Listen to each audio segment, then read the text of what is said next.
Despertar Espírita está no ar, o seu momento de paz e reflexão. Um olhar atento sobre temas da atualidade que interferem em nossa vida e o estudo dos conceitos fundamentais da doutrina espírita.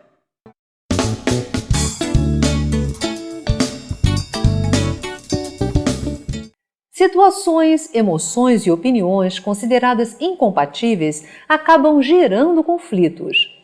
Eles são próprios do estágio evolutivo em que ainda nos encontramos. Dificultam nossa vida e, quando mal administrados, dão margem ao surgimento de sentimentos negativos que embaraçam nossos passos e nos impedem de viver uma vida mais feliz. Os conflitos surgem da divergência de opiniões e interesses, muitas vezes causadas por pontos de vista diferentes. No Livro dos Espíritos, Allan Kardec nos fala da lei de sociedade e da necessidade de aprendermos a conviver com espíritos diferentes de nós. Mas como surgem os conflitos? É possível evitá-los? Eles são sempre negativos? Para conversar conosco sobre este tema, está aqui a Saruí Franco. Ele é teólogo e pesquisador do Espiritismo. Saruí, bem-vindo ao nosso programa. Obrigado. E como surgem os conflitos, Saruí? Bom, nós podemos criar uma imagem mitológica dizendo que o primeiro grande conflito que surgiu foi entre Adão, Eva e a cobra. Né? Depois, Caim também teve um conflito sério com Abel. E na sequência da história da humanidade, os conflitos sempre surgiram, sempre existiram, porque, na verdade, o conflito ele está diretamente relacionado com a própria natureza humana. O Espiritismo nos ensina que nós somos um planeta de expiações e provas. Então, num planeta de expiações e provas, você não pode esperar encontrar ainda, na média da população, na média da sociedade, a identidade, a sintonia fina. Você não pode encontrar a hegemonia de pensamento. Todas as vezes em que você estiver imaginando duas pessoas que tenham posições diante da vida, você vai perceber que existe um conflito, porque a natureza do conflito é a quebra de interesses. Muito interessante isso. E eles têm um motivo? Existe um porquê? Os conflitos acabam nos impulsionando à evolução? Yasmin, o conflito, necessariamente dentro da natureza dele, ele não nos conduz à evolução. O que acontece é o seguinte: na nossa evolução, no nosso processo evolutivo, o conflito é necessário. Entendeu? Não é que ele nos conduza, mas ele é um dos elementos de ajuste, né, de burilamento, é a necessidade do aprendizado na convivência com o semelhante, na convivência com as ideias, né? Porque o conflito ele tem uma natureza tão ampla que ele pode ser entre duas pessoas, entre várias pessoas, entre famílias, entre cidades, estados, países. Ele vai se ampliando na medida em que ele vai afetando interesses, como eu disse. Então, na verdade, ele é uma das peças que acabam nos permitindo o crescimento. Não o conflito em si, mas a maneira como nós resolvemos os conflitos. Isso, então ele é um desafio que acaba ativando em nós a capacidade de resolução dos problemas, a capacidade de argumentação, de verificar também o pensamento do outro. É isso? É. Agora, existem vários tipos de conflitos, né? Desde os familiares até os profissionais. Vamos falar um pouquinho disso.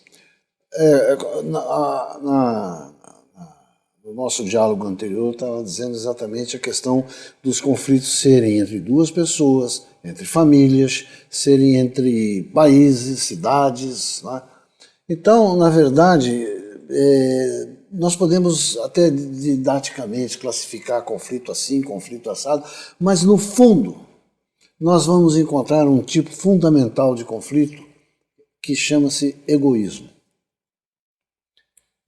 Que é primo da vaidade, Entendeu? Então, todas as vezes em que nós não conseguimos ouvir o nosso próximo, e por não conseguirmos ouvi-lo, tentamos impor a ele aquilo que nós achamos, aquilo que nós reconhecemos como verdade, aí então é um tipo de conflito fundamental. E ele vai gerando todos os outros. É o conflito no trabalho, é o conflito no relacionamento matrimonial, é o conflito familiar entre pais e filhos, é o conflito entre colegas de trabalho. Mas se você for reparar, na verdade o que muda são os lugares e os ambientes. Mas a natureza dele é basicamente a mesma, porque é a diferença de você conseguir falar e ao que você falar não ser uma coisa impositiva, mas sim uma coisa de diálogo. É possível viver sem conflitos? Não. Por causa exatamente do mundo em que nós vivemos, do orbe de expiações e provas em que nós vivemos. Quando nós estamos num processo de prova e de expiação, nós estamos automaticamente tendo necessidade desse conflito, que ele não existe para nos promover, mas ele existe para que nós o vençamos. É uma coisa muito curiosa. Dentro da lei de causa e efeito, que é aquela que promove e que nos ensina as nossas necessidades, a lei de causa e efeito é que vai nos mostrando que tipo de conflito nós temos que vencer e que tipo de conflito nós temos que enfrentar. Então, na verdade, nós não podemos ainda viver num ambiente, numa sociedade, num processo sem conflitos. O conflito ele vai desaparecendo, vai diminuindo na medida em que nós espiritualmente nos elevamos. No crescimento espiritual é que está a falência do conflito. Saruí, tem pessoas que quando veem os seus interesses serem atingidos, parece que elas entram em guerra contra o mundo, né? Como é que nós podemos lidar com essas pessoas? Porque é muitas vezes difícil uma convivência diária, às vezes no local de trabalho, com pessoas assim. Como nós podemos proceder sem nos desequilibrarmos, trabalharmos o conflito, porque, como você falou, é impossível vivenciar, ter uma vida sem conflitos, mas como nós podemos trabalhar o conflito sem nos desequilibrarmos? Yasmin, conseguirmos trabalhar o conflito impõe uma série de trabalhos interiores antes. Uma das coisas eu já tinha dito antes para você, saber ouvir. Entendeu? Eu diria a você que o ouvido, o nosso ouvido, ele é o grande receptáculo da nossa perfeição, da nossa procura pela perfeição, melhor dizendo. Então veja bem você uma coisa. Eu preciso me conhecer antes. Eu preciso trabalhar os meus valores antes. Eu preciso me aprofundar, é uma viagem introspectiva ao meu eu. Eu preciso saber quem é que pode me ajudar. O Espiritismo pode me ajudar. O Espiritismo ele é ciência, filosofia e religião. Principalmente o aspecto filosófico e o aspecto religioso do Espiritismo, eles são de uma valia muito grande para que eu possa procurar, dentro dos meus valores, a simplicidade, dentro dos meus valores, a boa audição. Então, eu primeiro preciso trabalhar a mim mesmo, para que eu possa depois procurar entender o meu próximo e nesse processo conflituoso me equilibrar com ele, entendeu? Porque na verdade o equilíbrio do conflito ele está na humildade de poder ceder. Então, na medida em que nós vamos trabalhando os nossos valores, nós podemos não só transmitir para o nosso antagonista esses valores, como podemos também dar a ele a sensação de que ele não pode estabelecer um conflito maior. Leonardo Boff, num livro dele chamado Oração de São Francisco, ele fala que o grande desarticulador da ofensa é você não aceitá-la. Quando você não aceita a ofensa, você desarticula o ofensor porque você quebra nele o seu principal atributo, que é querer machucar e ferir o próximo.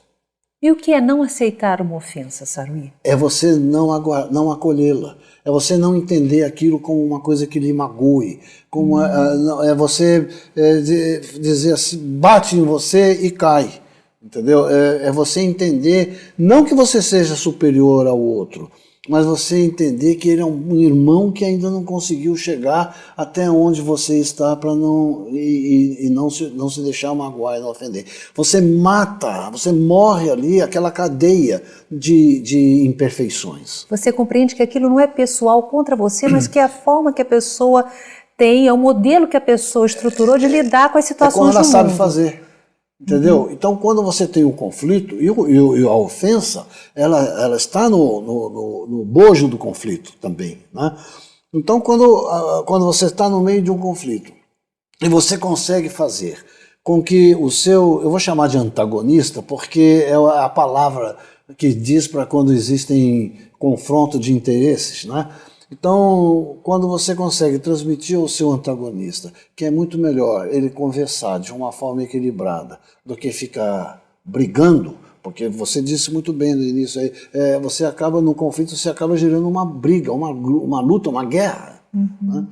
Então, quando você consegue se trabalhar, se fazer entender, se sublimar, quando você consegue estabelecer valores pessoais em que você acredita, você está quebrando a cadeia conflituosa e por isso você está procurando e está chegando no equilíbrio. Muitas vezes Jesus se afastava das cidades onde ele não era bem recebido, né? Deixava a poeira assentar para depois continuar no seu trabalho de pregação.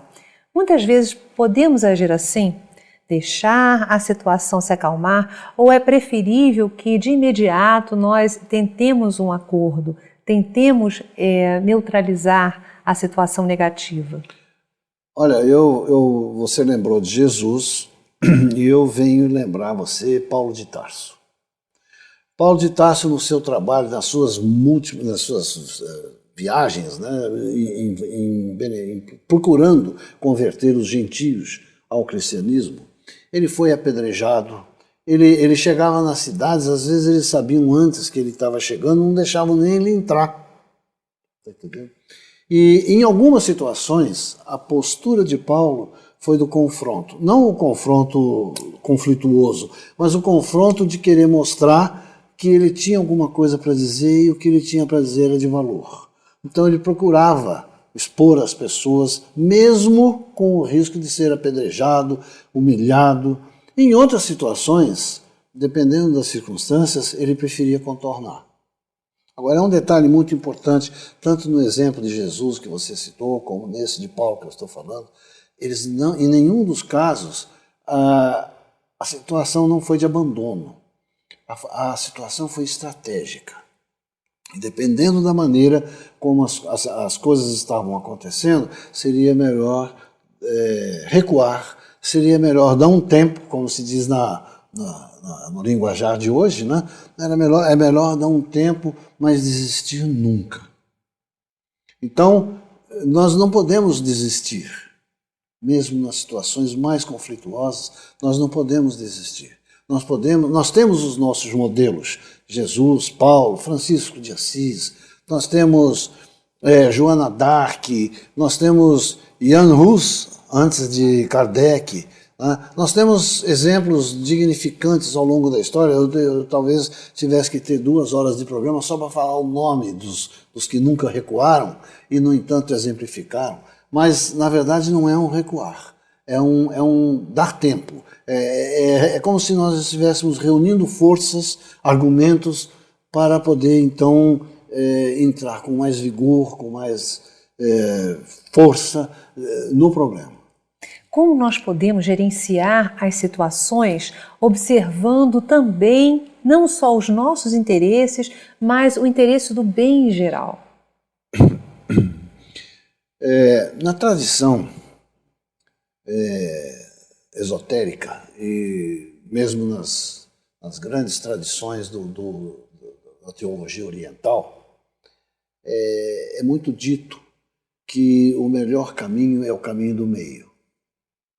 Ou seja, é o caminho do equilíbrio, o caminho da razão. entendeu? O Cristo nos ensinou isso. Tá? O Cristo nos ensinou isso de uma forma extremamente objetiva. Então, quando você fala qual seria a melhor maneira de nós encararmos isso, eu diria para você que era através do meio, do diálogo. De todas as formas nós conseguimos construir o bem e o amor na nossa relação. Ah, mas isso é uma utopia. Lá vem esse camarada falar em amor, falar em bem. O mundo não é assim. O mundo é mau. O mundo ele é agressivo. O mundo é de guerras. O mundo ainda é assim. Eu sei perfeitamente disso. Mas hoje eu estou convencido de que aquilo que os nossos líderes espirituais, não importa ainda que você diga dessa ou daquela religião, se nós olharmos o perfil dos grandes missionários, eles têm um perfil do bem, eles têm um perfil do amor, não necessariamente que é o perfil dessa ou daquela religião. Então eu diria a você que a ferramenta que deixa o conflito com horror, sem ação, essa ferramenta chama-se amor. Então esse é o caminho do meio, é o caminho do equilíbrio, é o caminho do exemplo. Saruí, como nos preparar para ouvir a opinião dos outros, divergente da nossa, sem nos desequilibrar? Como nós podemos nos preparar para isso? Olha, o nosso amigo César Reis usou uma expressão que eu achei muito feliz. Não sei se é dele ou não, mas o fato é que eu ouvi usando e achei muito interessante. A expressão que ele usou foi o seguinte: querendo se referir aos espíritos, ele disse assim: a gente do Consolador, o pessoal do Consolador. Consolador no sentido de que a doutrina consoladora é o Espiritismo. E o pessoal do Consolador, a gente do Consolador, são os espíritas. Então, como nós estamos num foco essencialmente espírita, eu diria a você que a maneira que nós temos de poder não ter sensação de conflito, de retaliação, ou de revolta, ou de qualquer coisa, é nós nos lembrarmos eminentemente do modelo. O modelo ele existe exatamente para que nós tenhamos como nos espelhar em alguma coisa. E o nosso modelo é o Cristo, quando ele virou-se para o alto, debaixo das dores da crucificação, e disse assim: Pai, perdoai-os, porque eles não sabem o que estão fazendo. Então, todas as vezes que nós estivemos, na verdade, o Cristo, nesse momento, não estava num conflito com ele. O que ele estava pedindo perdão era para aquele conflito que aquele povo todo estava gerando em torno da algazarra da sua crucificação. Eles não sabiam o que estavam fazendo, portanto, ele pediu ao Pai que os perdoasse. Então, quando nós estamos diante de uma situação de conflito, nós estamos na iminência de agirmos para com o nosso próximo, da mesma forma como o nosso próximo está agindo com a gente, na violência, da surdez da razão. Então nós devemos imaginarmos que eles não sabem o que estão fazendo. Eles precisam ser compreendidos e perdoados porque eles não sabem o que estão fazendo. Por não saberem o que estão fazendo, eles estão procurando transmitir para nós, eles estão procurando nos inocular com a ignorância deles. E nós não podemos aceitar isso. Então o recurso que tem é pedir ao Pai que os perdoe e que nos fortaleça para que nós possamos conviver com isso. Suas palavras finais, Saruí. Eu diria que aqueles que estão nos ouvindo não imaginem um mundo e uma vida sem conflitos. Até os conflitos que nós podemos chamar negativos, como por exemplo as guerras, como as revoluções, nós estamos vendo no Oriente Médio, no norte da África, conflitos muito grandes. Não é? Nós estamos vendo o mundo de uma forma, numa parte do mundo de uma forma, vivendo em intensos conflitos de interesses. Né? Nós temos guerras, conflitos financeiros. Não é? que todos eles, qualquer tipo de conflito, ele sempre tem um fundo na ambição, no egoísmo, na vaidade, né? Não imaginem que estejamos isentos disso, mas nós não estamos absolutamente isentos da responsabilidade de combatermos isso, de vivermos, procurarmos e idealizar um mundo que seja melhor. E nós podemos fazer isso. Nós podemos fazer isso porque nós somos gente do Consolador. Nós podemos fazer isso porque nós somos deuses. Cristo nos disse isso no Sermão da Montanha. Vós sois deuses, vós sois o sal da terra. E quando ele diz que nós somos o sal da terra, ele está nos dizendo, vocês são os valores do mundo. Sal, salário, valor, moral, material. Então ele diz que nós somos deuses. E quando ele diz que nós somos deuses, ele está nos atribuindo a lembrança de que nós temos a centelha divina em nós. E, portanto, nós temos todas as condições de olharmos para o conflito como um degrau.